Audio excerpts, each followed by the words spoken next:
కానీ ఎప్పుడు కూడా వివక్ష చూపిస్తూనే ఉంటారు. అందుకే ఈరోజు గర్వంగా చెప్పగలుగుతున్నా, మహిళా సాధికారత ప్రారంభమైంది తెలుగుదేశం పార్టీతోనే ప్రారంభమైందని చెప్పి కూడా గర్వంగా చెప్పగలుగుతున్నాను. 86లో అధ్యక్ష మహిళలకు ఆస్తిలో సమాన హక్కు ఇచ్చాడు ఎన్టీ రామారావు గారు.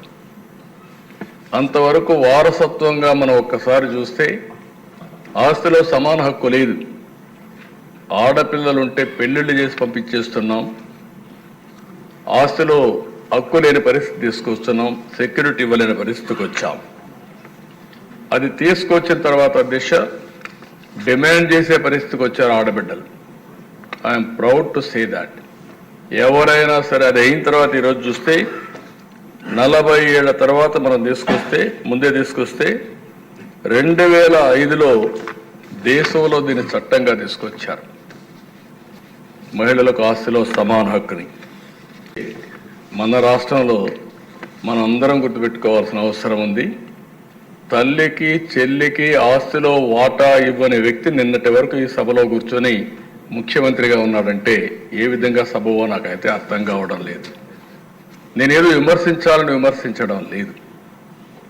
ఇచ్చిన వాటాల మీద కోర్టుకు పోయి అది కూడా ఇవ్వను అనే పరిస్థితి వచ్చారంటే ఇంకా ఆస్తిలో సమాన హక్కు మీద మాట్లాడడం కానీ మహిళల గురించి మాట్లాడే హక్కు అలాంటి వ్యక్తులకు ఉంటుందా అని అడుగుతున్నాను అధ్యక్ష. ఎందుకంటే అధ్యక్ష ఈరోజు మనందరం ఒకటి గుర్తుపెట్టుకోవాల్సిన అవసరం ఉంది.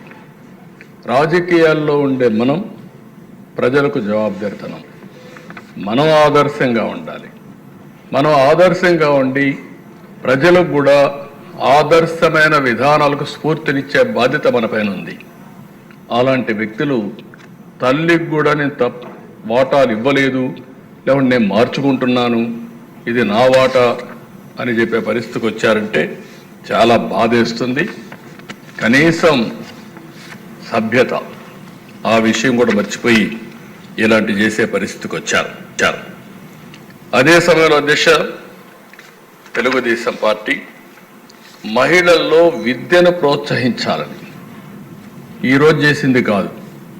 1983లో దేశంలో మొట్టమొదటిసారిగా మహిళా విశ్వవిద్యాలయం ద్వారా ఆడబిడ్డల్లో చదువుకోవాలని స్ఫూర్తి ఇచ్చిన పార్టీ తెలుగుదేశం పార్టీ అని చెప్పి నేను మీకు తెలియజేస్తున్నాను.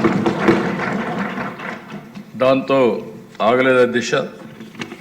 అక్కడి నుంచి మీరు ఒకసారి చూస్తే ప్రతి కిలోమీటర్కి నేను ముఖ్యమంత్రిగా ఉన్నప్పుడు ఒక ఎలిమెంటరీ స్కూల్ పెట్టాం, ప్రాథమిక పాఠశాల. 3 కిలోమీటర్లు ఒక అప్పర్ ప్రైమరీ స్కూల్ పెట్టాం. ప్రతి 5 కిలోమీటర్కి ఒక హై స్కూల్ పెట్టాం. మండలానికి ఒక జూనియర్ కాలేజీ పెట్టాం.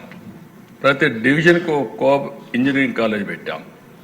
జిల్లాకు మెడికల్ కాలేజ్, వందలాది కాలేజీలు తీసుకొచ్చాం.